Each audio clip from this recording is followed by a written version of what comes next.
Quand le diable tente Jésus au désert, il essaie de l'embrouiller. Mais Jésus n'est pas dupe. C'est pourquoi il peut lui résister. Il répond en citant les Écritures, l'Esprit de Dieu est avec Jésus, il est aussi avec nous.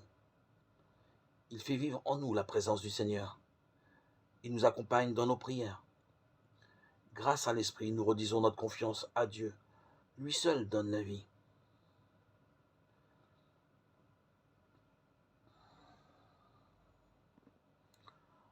En ne comprenant pas correctement l'interdit de l'arbre de la connaissance, Adam et Ève se mettent en difficulté. Nous devons réfléchir au sens que recouvre la limite. Tu peux manger les fruits de tous les arbres du jardin, mais l'arbre de la connaissance du bien et du mal, tu n'en mangeras pas. Genèse 2, 16, 17. La question du serpent donne à la femme l'occasion d'exprimer à voix haute ce qu'elle sait de l'interdiction concernant l'arbre au milieu du jardin.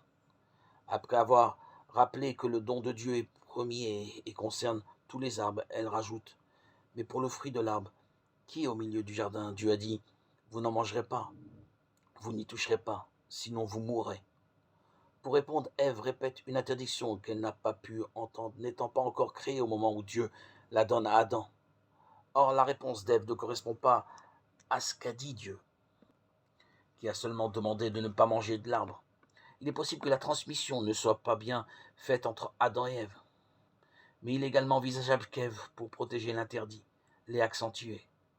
Elle aurait alors rajouté l'interdiction de toucher l'arbre, qui n'apparaît pas dans l'injonction première de Dieu.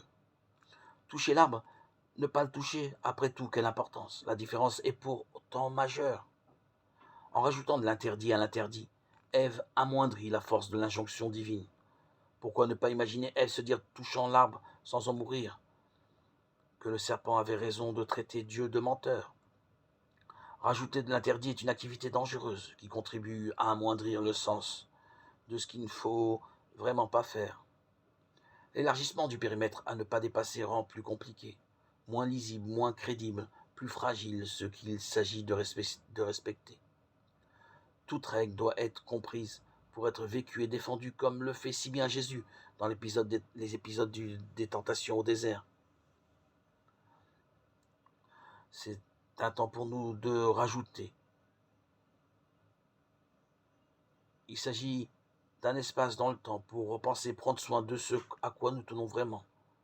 Prendre un temps pour mieux comprendre les limites auxquelles nous nous soumettons pour mieux en vivre. Rends-nous la joie d'être sauvés, que l'Esprit généreux nous soutienne, Seigneur.